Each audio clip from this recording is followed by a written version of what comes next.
देखिए, ये एक ऐसा फोटोग्राफ छपा है जिसमें एक स्तंभ है जिस पर एक शेर बैठा हुआ है। और ये पुराने ज़माने के अवशेष हैं जो हमारे देश की सबसे पुरानी जो गणतंत्र थी, जो राज्य था उसके। और ये जो शेर है, ये वही शेर है जो हमारे भारत की मुद्रा पर, सिक्कों पर, नोट पर, सभी पर जो शेर पाया जाता है ना, वो यही है। और पहला गणतंत्र था। तो देखिए, गणतंत्र इसलिए बनाया गया था ताकि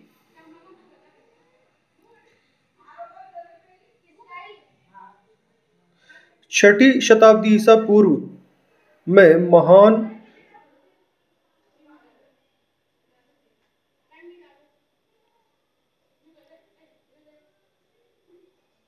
लक्षवी वंश में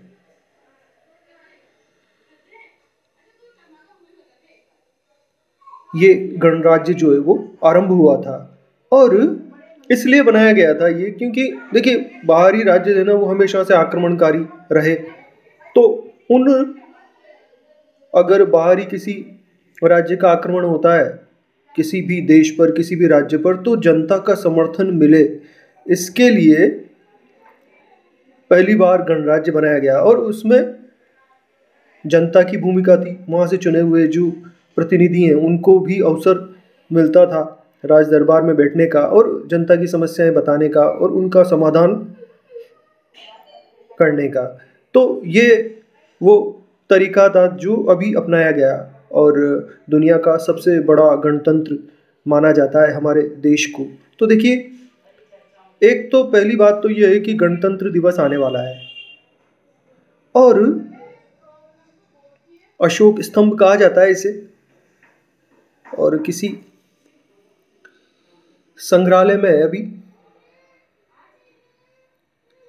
गणतंत्र दिवस के साथ जुड़े हुए उन सभी महत्वपूर्ण स्थानों में से सबसे अहम अगर कोई स्थान है तो अशोक स्तंभ माना जाता है, क्योंकि यही अशोक स्तंभ है जिसे भारत सरकार ने अपनी पहचान के रूप में चुना है। वर्तमान में अशोक स्तंभ आपको सारनाथ के पास संग्रहालय में देखने को मिल सकता है।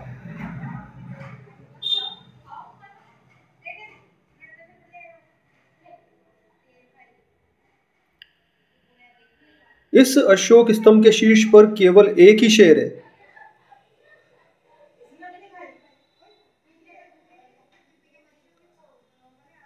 तो ये वो फोटोग्राफ है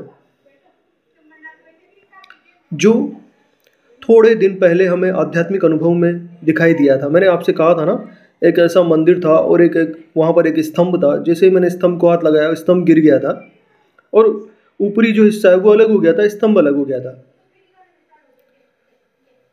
और ऊपरी जो हिस्सा था उसमें जो शेर की आकृति बनी हुई होगी या नहीं होगी ये तो मैं नहीं कह सकता, लेकिन वो अलग हो गया था और स्तंभ अलग हो गया था। ठीक है। और फिर मंदिर जो है वो ऐसा लगा जैसे कोई भूकंप आया हो। और फिर उसको मैंने जा करके उसको संभाला और वहाँ पर जो कारीगर थे उन सब ने भी उसमें सहायता की। इस प्रकार का जो दृश्य मैंने आपको एक बार बताया था, तो आज ये हमारा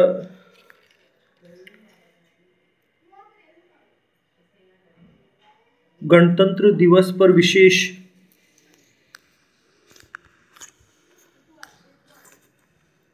ये है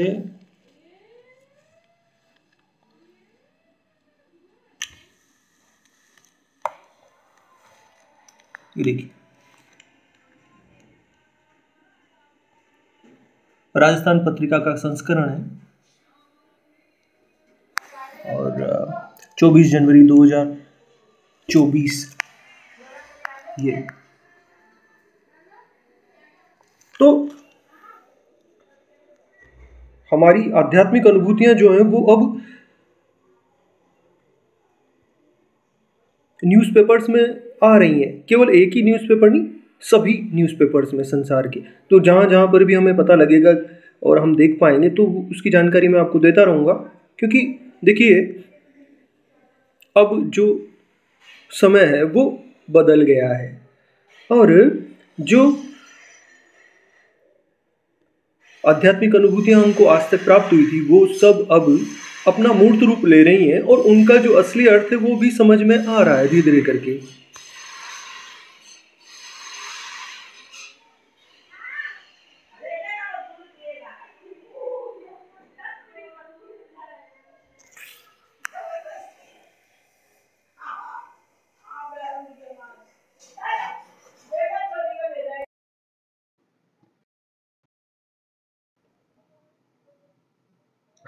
देखिए, मैंने आपसे कहा था कि समय बदल गया है, और अब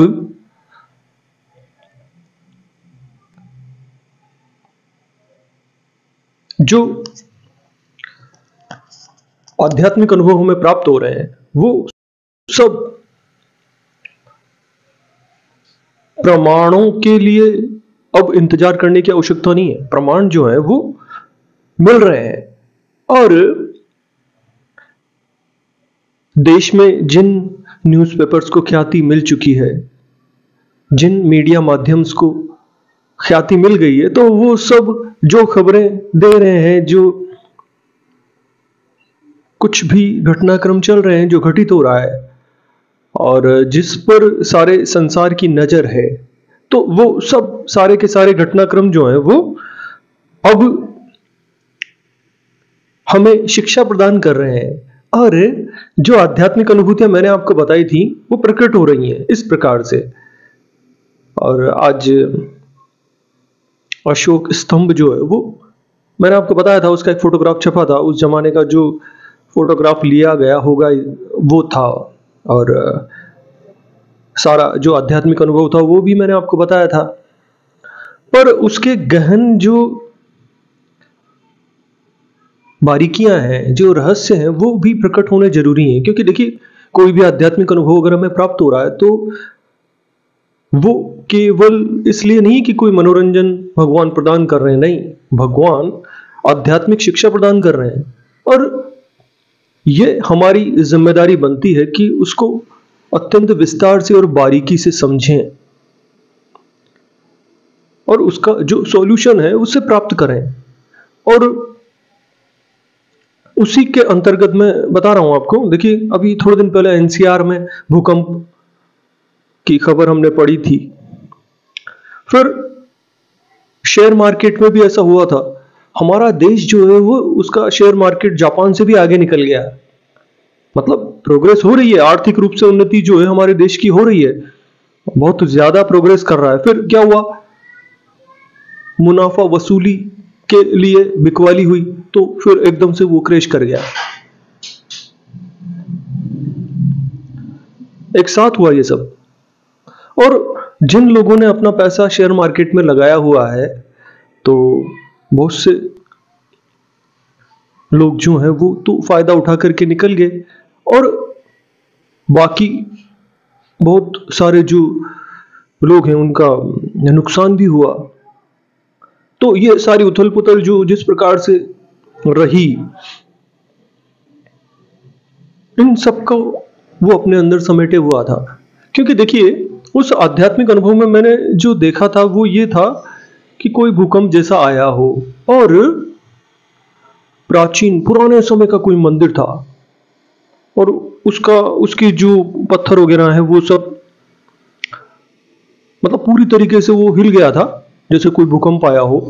और एक पिल्लर था, वो पिल्लर भी गिर गया था। फिर मैं उस मंदिर के पीछे गया और मैंने उसे ऐसे दोनों हाथों से ऐसे थामा था। ये था उस आध्यात्मिक दृश्य में। और वहां पर कुछ और लोग भी थे, उन्होंने मिलकर के सहायता की थी मेरी, और सबने अपने अपने हाथ लगाए थे उसमें। ये दृश्य था वो आध्यात्मिक। और तो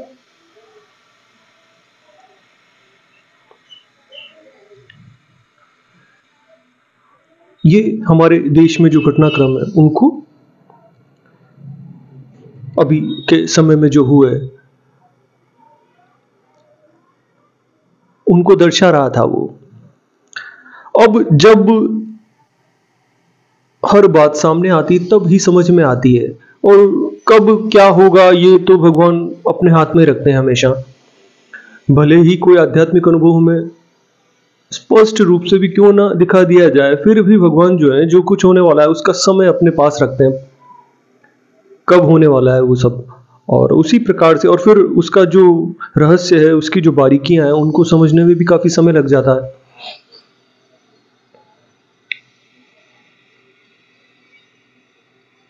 तो धीरे धीरे करके देखिए, हम ये जो स्पिरिचुअल एजुकेशन है उसको एक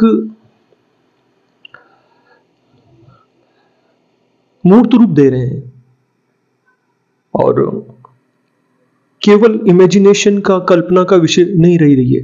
अब इस स्पिरिचुअल जो एजुकेशन है उसको समझना आसान होता जा रहा है धीरे धीरे करके।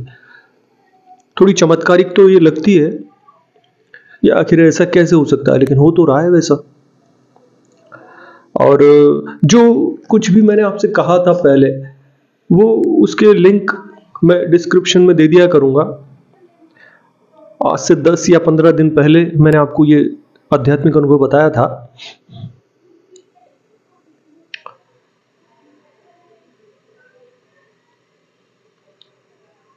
फिर असली जिंदगी में अगर हम देखें तो अभी देखिए क्या हो रहा है, रिनोवेशन चल रहा है मकानों का। मतलब पुराने समय से बने हुए जो मकान है उनको अभी आधुनिक समय के हिसाब से बनाने के लिए मॉडिफाइड किया जा रहा है। और फिर क्या कर रहे हैं, कुछ लोग जो है वो दरवाजे बदल रहे हैं, अभी के समय में जो आधुनिक दरवाजे हैं वो लगवा रहे हैं, पुराने हटवा करके। और फर्श, नीचे का जो फर्श होता है उसे नया बनवा रहे हैं, और पुराना जितना भी पहले से उसमें लगा हुआ है, जैसे पुराने जमाने के पत्थर वगैरह लगे हुए हैं, तो उन पत्थरों को हटवा करके और फिर नए जमाने का अभी की जो टाइल्स वगैरह या फिर संगमरमर का पत्थर, वो सब लगवा रहे हैं। और हमारे गांव वाले घर में भी ऐसा हुआ अभी, और आस पड़ोस में भी इसी प्रकार से चल रहा है।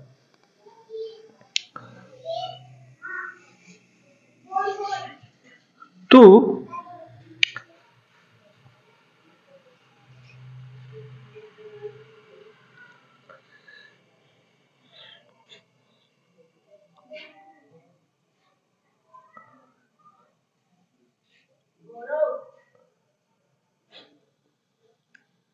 अब क्योंकि ये YouTube चैनल कल की मंदिर है, जी हाँ,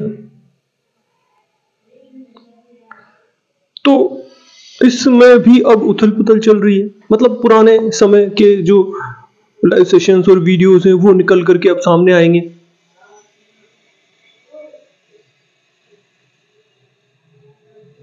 और अपनी शिक्षा फिर से प्रदान करेंगे। तो ये जो उथल पुथल इसमें मच रही है, वो भी, उसका भी वो प्रतीकात्मक दृश्य था जो भगवान ने हमें दिखाया था।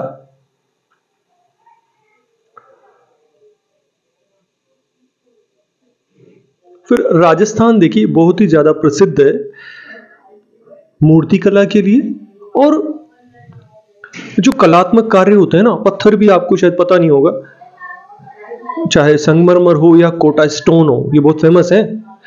फर्श पर लगाने के लिए जो पत्थर काम में आता है ना पूरे देश में और पूरी दुनिया में, तो वो एक्सपोर्ट किया जाता है, निर्यात किया जाता है राजस्थान से। उसे मकराना का पत्थर भी कहते हैं। और फिर लाल पत्थर भी यहाँ पे बेस्ट क्वालिटी का मिलता है, जिससे पुराने जमाने में मूर्तियां बनाई जाती थी मंदिरों के लिए। उनके पिलर्स बनाए जाते थे, उनके सारे। और हमारे यहाँ पर बहुत बड़ा बिजनेस है ये कोटा स्टोन का, हमारे शहर में।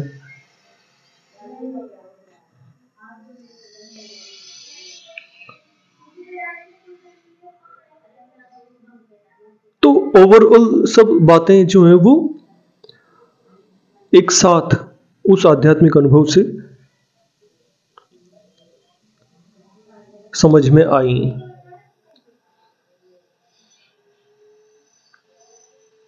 धन्यवाद।